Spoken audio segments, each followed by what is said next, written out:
자, 구약 성경, 그러니까 우리의 성경책은 앞에 구약 성경과 신약 성경으로 이렇게 나눠져 있는데, 구약 성경의 시작이 뭘로 하죠, 여러분? 창세기로 한다는 것은 당연히 알고 있을 거고, 그 창세기부터 시작되는 5권의 성경을 모세오경이라고 부르는데, 여러분 한번 써볼까요? 모세오경 1번 모세오경을 적어보세요라고 되어 있는데, 모세오경 창세기부터 시작되는 5권의 성경책의 이름: 창세기, 출애굽기, 레위기, 민수기, 신명기. 창세기, 출애굽기, 레위기, 민수기, 신명기. 자, 이 성경들은 다 모세와 관련이 된 성경들. 그래서 모세의 조상의 이야기, 그러니까는 모세의 조상의 조상으로 올라가면은 이제 이 세상이 어떻게 시작되었는지 태초의 이야기부터 시작해서 모세의 조상들의 이야기, 그리고 모세가 살아가면서 경험한 하나님과 그의 사역의 이야기가 이제 모세오경. 그리고 마지막에 있는 신명기는 모세가 이제 설교했던 긴 3편의 설교의 내용들이 이제 성경으로 우리에게 주어졌는데, 이 중에서 본격적으로 모세가 등장하는 성경이 출애굽기고, 그래서 우리는 출애굽기를 통해서 모세의 삶을 살펴보고 그러니까 모세를 통해서 일하고 계시고 살아계신 하나님을 우리 출애굽기 본문을 통해서 만나고 있어요. 자, 그래서 조금만 정리하고 오늘의 이야기를 좀 하려고 하는데, 먼저 출애굽기 1장부터 18장 27절까지 보면은 모세가 등장을 하는 거야. 그래서 출애굽기 1장부터 등장을 하죠. 그래서 모세라는 사람이 등장할 때 우리가 어떤 내용들을 다뤘냐면은, 그 당시 애굽 왕 바로의 광기, 그래서 막 아들들을 죽였던, 그리고 부르심, 내가 간다 너가 가라, 하나님의 말씀, 하나님이 가는데 모세야 너가 가라, 그리고 신을 벗어라 라는 명령, 그리고 모세의 지팡이가 하나님의 지팡이로 바뀌는 그러한 내용들로 이렇게 말씀을 같이 나눴고, 그리고 나서 두 번째, 우리가 세세하게 하나씩 다루지는 않았지만 10번의 재앙이 있었다, 이스라엘 민족에게는 기적이었다라는 거죠. 이때 다뤘던 거는 그 바로 왕의 마음, 그래서 미세한 음성과 부드러운 손길을 거부하고 거절했을 때에 그가 완악해지는 그의 마음들을 우리가 함께 살폈었고, 그 다음에 홍해 사건을 우리가 같이 나눴어요. 그래서 하나님의 지팡이를 손에 들고 모세가 나아가는 그러한 이야기들. 그리고 다음이 이제 오늘 이제 시내산에 도착하는데, 시내산에 도착하기 전에 여러분 구름 따라 걸었던 그 이스라엘 백성들의 삶, 그리고 모세가 팔을 들면 기도하는 그 아말렉과의 전쟁의 이야기, 이런 등등의 이야기들이 어디에? 출애굽기 앞부분 1장부터 18장까지 이 내용들이 있다라는 거예요. 자, 그 다음에 이제 19장부터 오늘 이제 본문이 시작되는데, 이스라엘 백성들이 어디에 도착해? 시내산이라는 곳에, 시내 광야에 있는 산에 도착을 한 거예요. 자, 그래서 시내산에서 있었던 일이 19장부터 마지막 40장까지 이제 나오게 되는데, 그때는 어떤 일이 있었냐면은 모세가 3번 등산하는 이야기가 나와. 그래서 시내산에 한 번 올라갔다 내려오고, 그 다음에 2번째 올라갔다 내려오고, 3번째 올라갔다 내려오는 이 3번의 등산의 이야기가 이제 나오는데, 그러면서 어떤 일이 일어나냐면, 모세가 하나님께 십계명도 받고, 그리고 하나님을 어떻게 섬겨야 되는지 제사법, 그 다음에 뭐 나중에 성전이 되는 성전의 모형이라고 할 수 있는 성막을 어떻게 지어야 하는지, 그리고 뭐 그 증거판을 가지고 그 하나님께서 해주신 그 십계명, 돌판에 새겨진 십계명을 가지고 내려왔다가 밑에서 막 금송아지 섬기고 있어서 막 그거 깨트려 버리고 뭐 이런 일들. 그리고 나서 이제 다시금 하나님께서 그 증거판을 허락하시고, 그리고 성막을 만드는, 그래서 기술자를 뽑고 매뉴얼을 알려주고 백성들이 헌물을 하고, 그래서 성막이 완성되는, 그리고 성막을 봉헌하면서 이 40장 출애굽기 이야기가 이제 끝난다라는 거예요. 자, 그리고 나서 모세의 이야기가 출애굽기로 끝나지는 않아. 아까도 얘기했듯이 모세가 했던 설교도 있는데, 그리고 나서 이어지는 출애굽기 다음에 나오는 성경이 뭐라고요? 레위기인데, 레위기.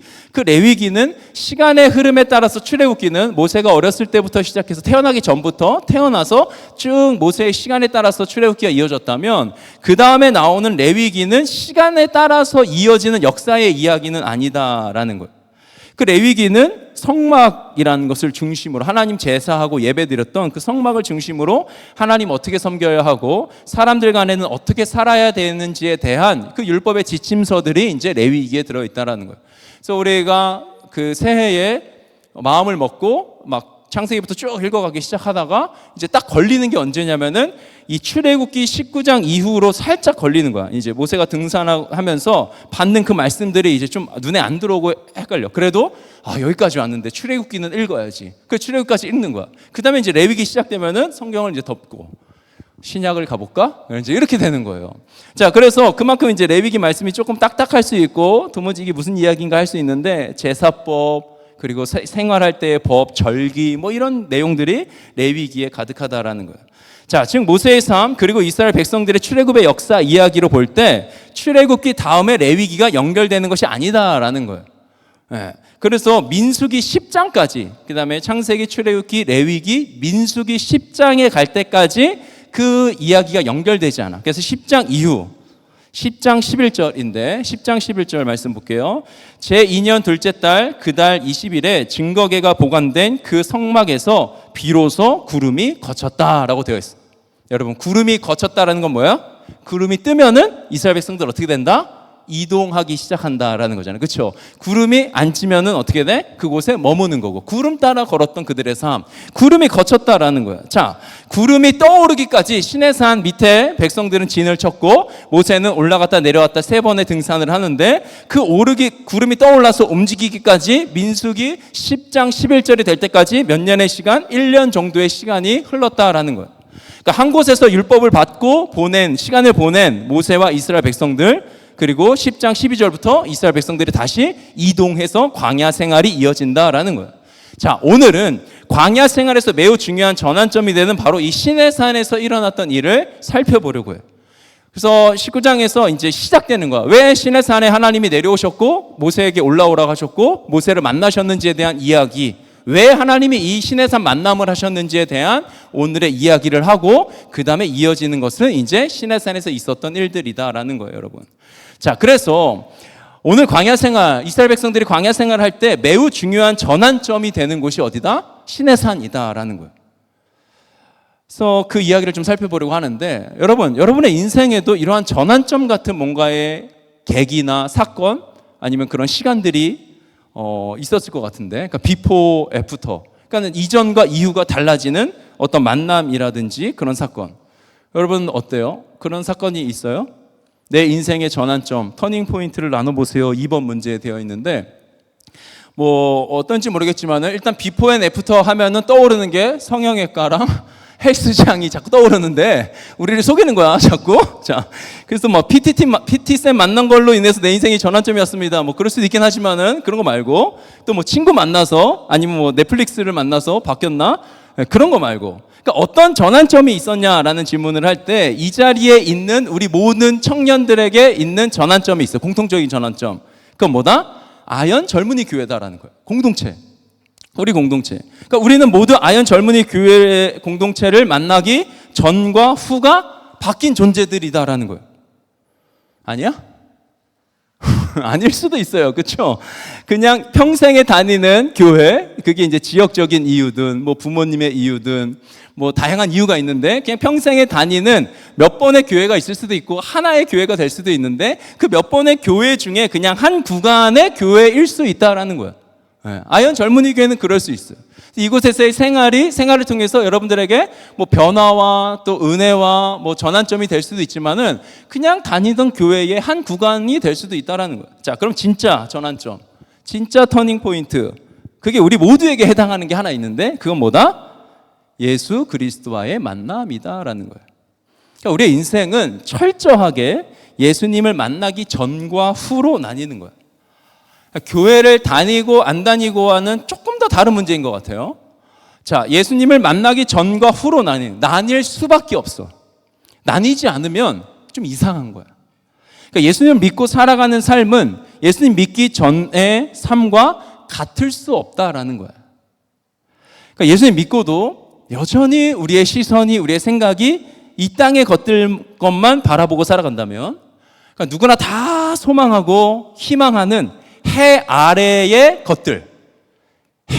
것들만 기대하고 막 대박이 나기를, 막 성공하기를 맨날 웃고, 그리고 맨날 뭐 OTT 보면서 막 그렇게 살아가는, 그리고 친구와 먹을 것을 통해서 맛집, 네. 그래서 그 먹는 것을 통해서 위로와 안정감을 누리고 살아간다면, 그렇죠. 위로받을 수 있고, 그리고 어떤 회복도 누릴 수 있고, 그리고 우리의 삶의 활력소를 줄 수 있어.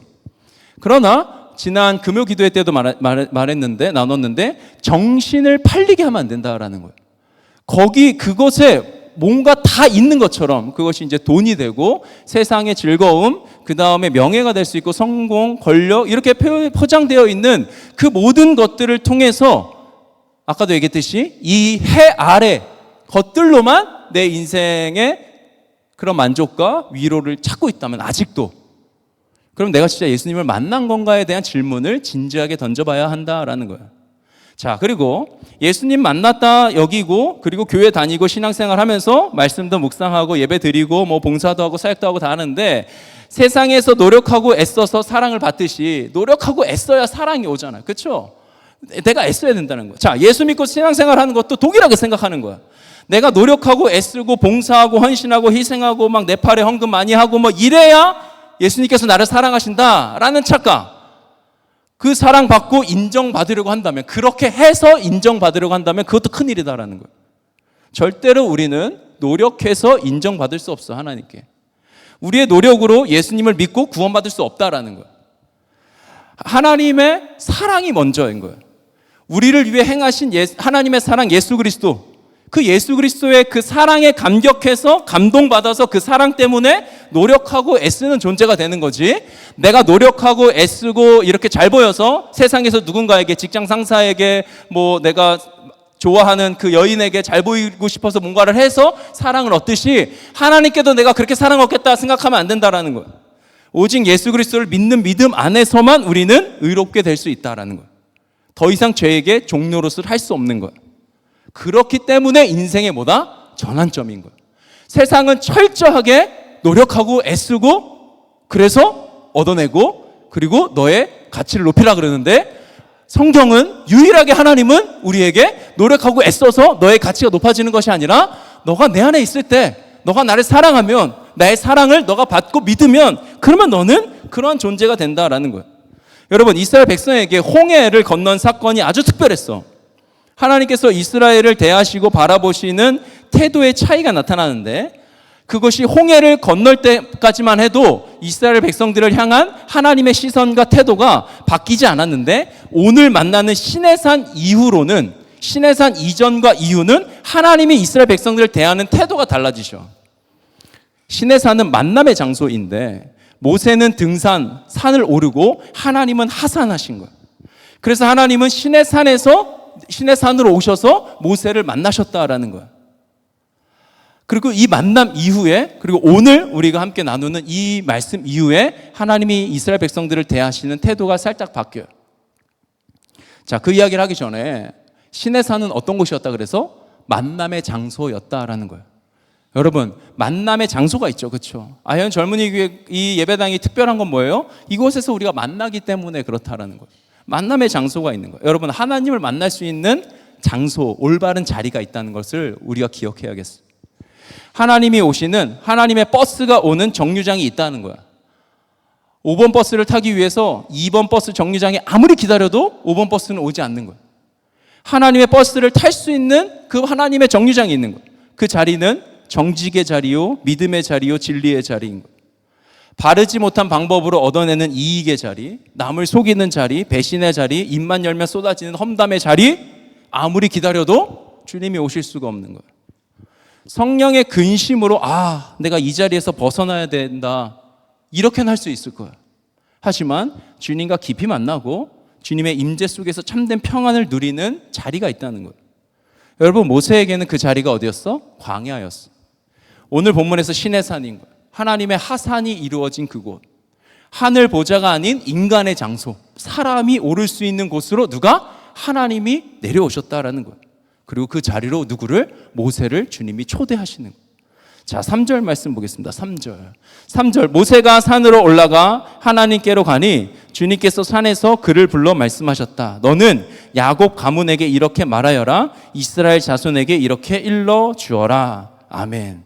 모세가 어떻게 했대? 산으로 올라가 하나님께로 가니 주님께서 산에서 그에게 말씀하셨다라는 거예요. 하나님과 만났던 만남의 장소인 거예요. 자, 하나님의 음성을 듣는 장소. 여러분, 오늘을 살아가는 우리에게도 이러한 장소가 반드시 있어야 돼요. 모세 시대, 우리가 살펴보고 있는 이 출애굽기에서는 하나님께서 어디에 내려오셨다? 시내산에 내려오셨다라는 거예요. 그런데 오늘을 살아가는 우리에게 예수님은 어디에 내려오셨을까? 여러분, 예수님은 낮은 자리까지 오셨는데 정말 인간의 자리, 세상의 자리까지 내려오셨는데 그게 어디였다? 말구유였다라는 거예요. 우리가 이제 성탄절을 이제 기다리는 때가 왔어요. 정말 놀랐는데 우리 청년들 중에 한 명의 인스타였나? 였던 것 같은데 신세가 백화점을 찍었더라고요. 이 중에 있지. 네. 벌써 거기는 크리스마스를 대비하는 그러한 온갖 화려한 이거 하잖아요. 그렇죠? 11월 첫날부터 했는지 야, 벌써 저기는 그 연말과 연결되는 그 크리스마스를 즐기는구나. 그래서 이제 중심이 빠진 정말로 주인이 빠진 그러한 축제를 시작하는구나라는 생각을 했는데 여러분 그렇잖아요. 예수님이 이제 이 땅에 태어나신 그날을 기념하는 게 이제 성탄절인 거예요. 그래서 우리가 연말 되면서 그렇죠. 우리도 성탄을 축하하는 파티도 하고 여러분들 못 만났던 친구들도 만나고 그런 시간들 연말 분위기와 함께 그 따뜻한 시간들을 가져야지. 자, 그런데 우리는 그거와 더불어서 그거와 달리 또 뭘 한다? 기도 통장을 한다라는 거죠. 그래서 이번에 성탄절까지 하는 거예요.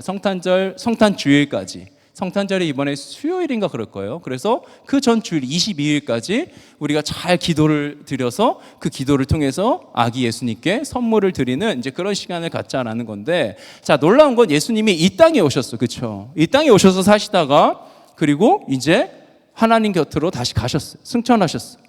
그래서 이제는 이 시대는 어떤 시대다? 성령님으로 함께하고 살아가는 시대다라는 거예요. 자, 그 성령님은 어디에 계신다? 하나님은 우리가 쉽게 통상적으로 산 위에 계신다, 아니 하늘에 계신다라고 우리가 고백을 하고 그 하나님이 내려오셨던 것이 시내산이라는 고백.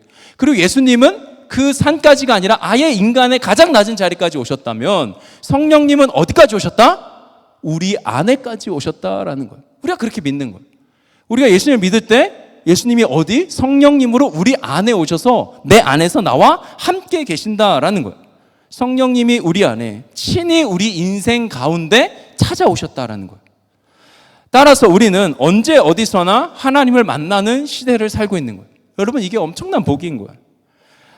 자, 예배당이 수련의 장소가 뭐 예수전도단, 화요모임, 마커스 모교 집회, 뭐 모교 예배, 뭐 이런 장소가 하나님 만나는 장소죠, 여러분. 그렇죠. 우리 예배당에 와서 하나님 만나는 거예요. 자, 그런데 거기서만 멈추면 안 되는 시대가 되었다라는 거예요, 이제는. 우리가 하나님 만나는 장소는 이곳이다 저곳이다가 중요한 시대를 넘어선 거예요. 자, 예수님을 우물가에서 만났던 사마리아 여인의 이야기가 있어요. 예수님께 질문을 하는 거야. 예수님, 우리 사마리아 민족은 당신 유대인들과 달리 이 산에서 예배해야 된다고 하는데 유대인들이 당신은 예루살렘에서 예배해야 한다고 합니다. 우리가 도대체 예배해야 할 곳은 도대체 어디입니까? 라는 질문을 하는 거야. 그러니까 장소를 질문하는 거야. 그러자 예수님은 야, 하나님께서 찾으시는 예배자가 있다라고 말씀하시면서 뭐라고 말씀하셔? 하나님은 영이시다. 그러므로 하나님께 예배를 드리는 사람은 영과 진리로 예배를 드려야 한다라고 말씀하시는 거예요. 자, 우리는 철저하게 어디에서 예배를 하느냐의 장소를 넘어서 영과 진리로 예배해야 한다라는 거예요. 모세는 시내산 등산을 통해서 하나님을 만났다면 우리는 등산은 할 수 없지만 우리가 있는 곳, 우리가 머무는 곳, 우리가 살아가는 곳이 거룩한 시내산이 된다라는 거예요. 여러분의 삶의 자리가 거룩한 시내산이 되는 거예요. 하나님이 항상 우리의 삶 가운데 함께하고 계시고 성령님으로 내 안에 계시기 때문에 주님이 언제나 나와 함께하고 계시기 때문에 우리가 가는 모든 것이 예배의 자리요 하나님 만나는 장소가 될 수 있다는 거예요. 그래서 어떤 유튜버가 이런 얘기 했던 것 같은데 주님 이곳에 임하시옵소서 이런 표현 쓰면 안 된다고. 그렇죠. 아주 정확하게 이렇게 생각해 보면 쓰면 안 돼. 주님 이미 우리 안에 계시는데 어디 또 임하시지 않는 거예요. 그러나 이거를 너무 그렇게만 볼 문제는 아니라고 나는 생각해. 우리 안에 계신 그 주님, 그러나 이 공간 가운데 이곳에서 운행하셔달라고 이곳의 회중들에게 하나님의 은혜를 더 크게 부어달라는 그런 고백으로는 할 수 있지만 진짜 그 교리적으로 진짜 따져서 보면 주님 이미 임해서 우리 안에 계신데 어디 또 임해냐 뭐 이렇게 말할 수는 있어요. 이 얘기는 왜 했는지 모르겠지만 설교문에 없는 이야기였는데, 자, 그래서 우리의 삶의 자리가 어떻다? 모든 가는 곳이 하나님을 만날 수 있는 장소다라는 거예요. 우리가 그렇게 살아가면 좋겠어요, 여러분. 네, 여러분의 일터가 가족들과 함께하는 그 가정이, 그리고 여러분들이 친구들을 만나는 커피숍이, 그렇죠, 여러분이 공부하는 학교와 도서관이, 그곳이 어떤 곳이든 하나님과 함께 있는 하나님의 산에 오른 것처럼 그 하나님과 만나는 그런 장소가 되면 정말 좋겠다라는 거예요. 그리고 이 예배의 자리도 마찬가지죠. 우리가 영과 진리로 예배하지 않으면 이곳이 교회냐 아니냐 상관없다라는 거예요. 자, 세 번의 등산을 통해서 율법을 받게 되고, 그리고 십계명 돌판을 받고, 그리고 하나님을 섬기기 위한 장소인 성막, 이제 그들이 이제 예배 드려야 되는 그 성막, 어떻게 살아가야지에 대한 지침도 이제 이 시내산에서 모세가 받게 되었다라는 거예요. 자, 그러면 하나님께서 이 시내산에 내려오신 이유, 누가 졸았나 보다, 잠 깨라고 꽝 했다. 다 깼어요? 자, 시내산에 내려오신 이유, 모세를 올라오라고 하신 그 이유, 하나님 왜 이 시내산 사건 전환점이 되는 그 일을 하셨냐가 이제 나오는데, 5절 6절 말씀, 우리 5절 말씀을 같이 읽어볼까요? 준비 시작.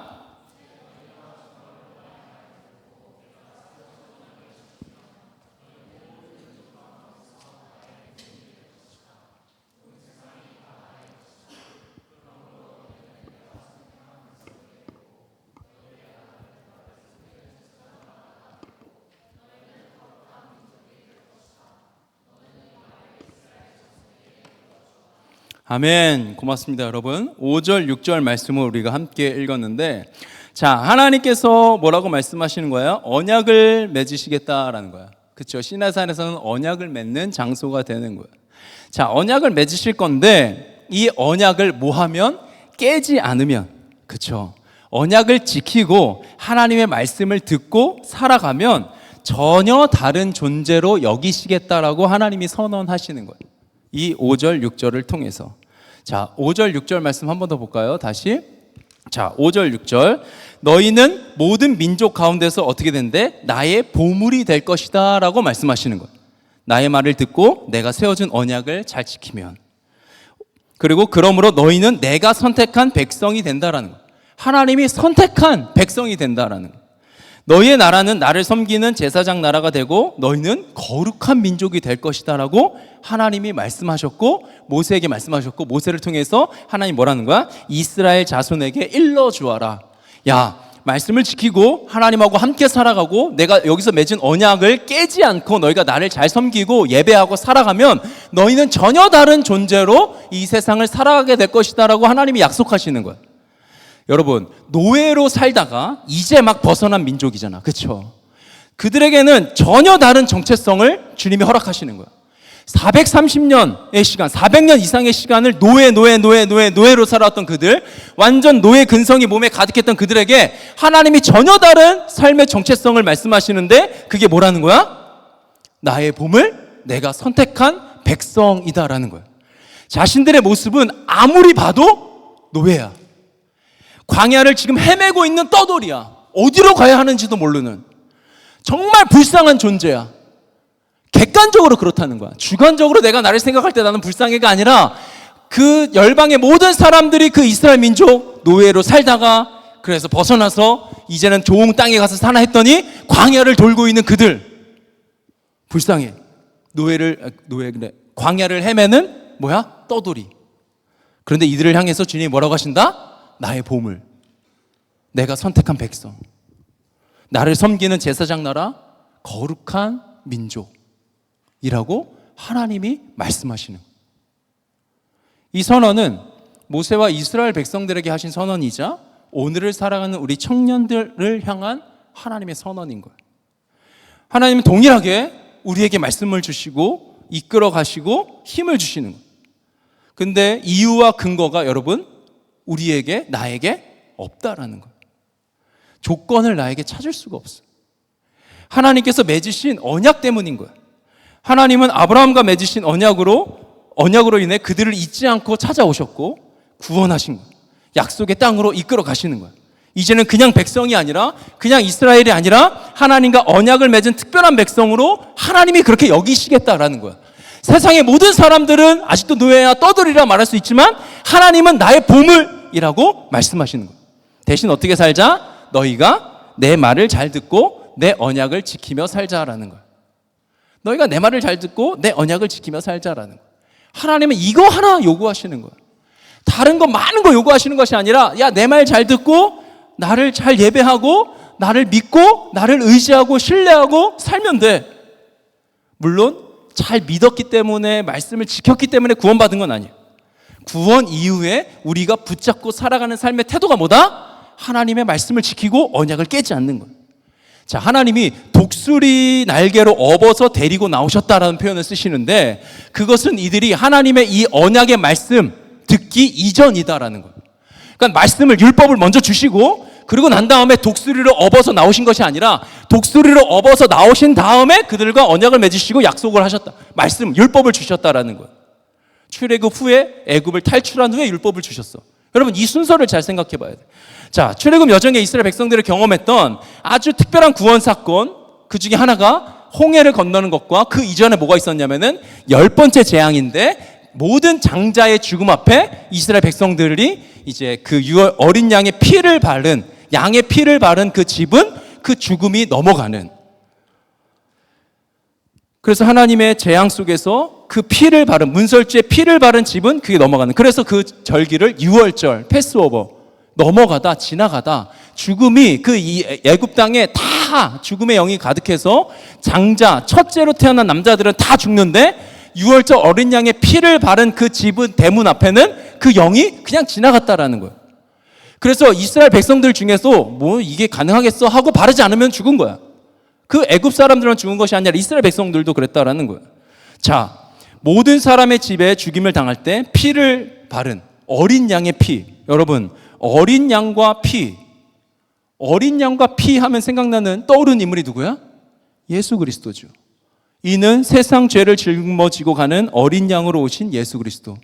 이는 세상 죄를 짊어지고 가는 어린 양이로다 라고 고백했던 그 예수님, 그 십자가 사건을 의미하는 거예요. 이스라엘 백성이 어린 양의 피를 통해서 구원을 경험했다면 우리는 이제 어떻게? 오늘은 예수님의 십자가, 예수 그리스도의 십자가 사건을 통해서 우리는 구원을 경험한다라는 거예요. 여러분, 이 유월절 경험할 때, 이스라엘 백성들 유월절 경험할 때 이스라엘 백성들의 조건이 있었어? 이들이 뭐 잘 살았어? 특별하게 노예 생활을 잘했어? 그런 사람들, 그런 가문이 구원받은 거야? 그렇지 않아. 말씀하신 대로 어린 양을 잡고 피 바른 가정만 구원 얻은 거예요. 하나님의 명령에 순종했을 때 경험한 거예요. 그 집안의 과거와 그 집안의 됨됨이 조건 전혀 중요하지 않았다라는 거예요. 여러분 다음 홍해 사건 볼까요? 홍해 사건. 홍해를 건너는데 이스라엘 백성들이 어떻게 건넜냐면 뒤에는 바로 애굽의 군대가 막 쫓아와. 그랬는데 이제 이스라엘 백성들은 홍해 바다, 앞에는 홍해 바다, 뒤에는 쫓아오는 애굽의 군대가 있는 거예요. 그래서 홍해 바다에 빠져 죽던지 그 애굽에게 칼에 맞아 죽던지 그 둘 중에 하나였는데 하나님 어떻게 하셨어? 그 홍해를 가르신 거예요. 그래서 이스라엘 백성들이 어떻게 홍해 가운데, 바다 가운데로 들어갔다가 이제 나와서 그 홍해를 건너는 이런 놀라운 사건이 어떤 사건? 이제 홍해 사건이었다라는 거예요. 자, 이렇게 이스라엘 백성들이 물 안으로 그러니까 마른 땅처럼 마르긴 했지만 그 물이, 세워진 물이 언제 무너질지 모르는 그곳을 걸어갔는데 어떻게 걸어갈 수 있었어?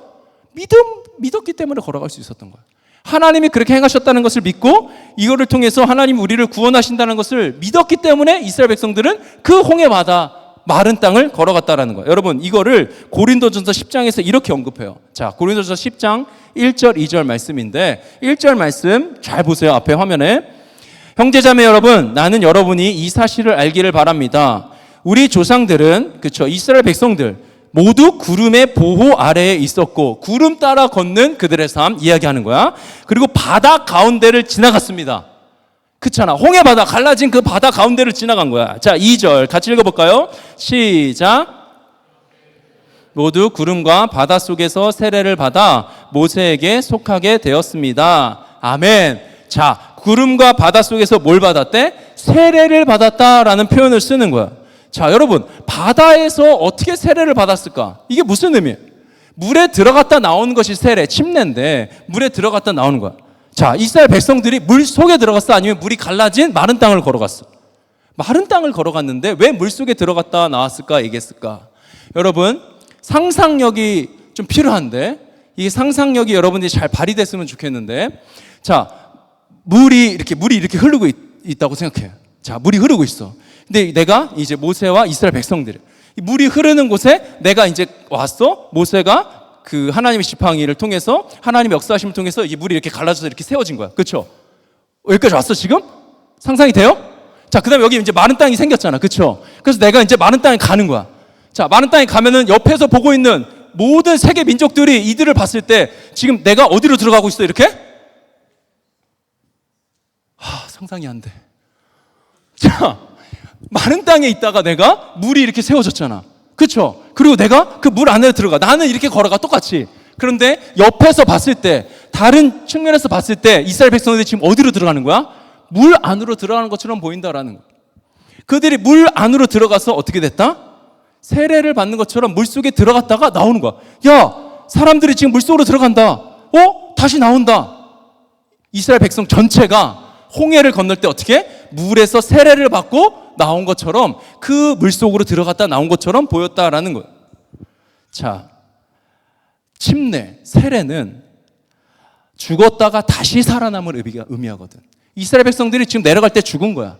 그쵸? 죽었어. 그들은 물속에 빠지면 죽는 거잖아. 그러나 다시 살아나오면서 뭘 얻은 거야? 새로운 생명을 얻은 거야. 그리고 시내산에 갔잖아. 그쵸? 이거를 기억하면 좋을 것 같아. 자, 나는 죽고 예수로 산다는 게 뭐야? 나의 옛사람은 죽고 옛 자아는 죽고 예수님 생명으로, 새 생명으로 다시 태어난다라는 것의 의뢰, 그러한 예식이 뭐다? 그게 바로 세례고 침례인 거예요. 이스라엘 백성들이 홍해에서 뭘 받았다? 다 같이 세례를 받았다라는 거예요. 자, 이 두 사건, 예수 그리스도의 보혈의 피 사건과 그리고 세례를 받은 이 사건, 이 두 사건은 동일하게 예수님의 십자가의 보혈과 부활을 의미하는 거예요. 우리의 조건과 상관없이 하나님께서 행하신 구원의 사건, 죽음의 경험, 새 생명의 누림의 상징이 바로 이스라엘 백성들이 출애굽 가운데 경험했던 그 유월절 사건과 홍해 사건이다라는 거예요. 따라서 십자가의 예수님, 생명의 부활로 다시 사신 예수님을 믿을 때 우리는 어떻게 된다? 하나님의 자녀가 된다라는 거예요. 하나님의 입장에서 뭐가 되는 거야? 나의 보물, 내가 선택한 백성, 나를 제사장 나라, 거룩한 민족으로 주님이 삼으신다라는 거예요. 여러분, 오늘 우리 있는 곳에서, 우리가 있는 이곳에서 바로 이 하나님의 음성 듣기를 간절히 소망합니다. 시내산은 율법을 받고 십계명을 받는 아주 상징적이고 중요한 장소이고 그 사건의 현장이었다라는 거예요. 하지만 이 모든 것 이전에 하나님과 모한 이스라엘 백성들과 언약을 맺으신 장소가 시내산이다라는 거예요. 너희는 내 백성, 나는 너희의 하나님이다 라고 하나님이 약속하신 거예요. 신실하신 하나님께서 이 약속을 깨지 않으셨어요. 그렇기 때문에 그 하나님이 직접 이 땅에 오실 수밖에 없었다라는 거예요. 우리는 배신해도 주님은 늘 그 자리에 계시는 거예요. 우리는 오늘 주님을 신뢰하며 믿음으로, 그래서 그 주님을 의지하고 나아가는 거예요. 나에게도 동일하게 주님 말씀하실 거예요. 뭐라고 말씀하신다? 너는 나의 보물이고 내가 선택한 백성이다라는 거예요. 하나님께서 우리에게, 오늘을 살아간 우리에게도 동일하게 말씀하시는 거예요. 너는 나의 보물이다. 그리고 내가 선택한 백성이다. 우리 시간 같이 기도하겠습니다.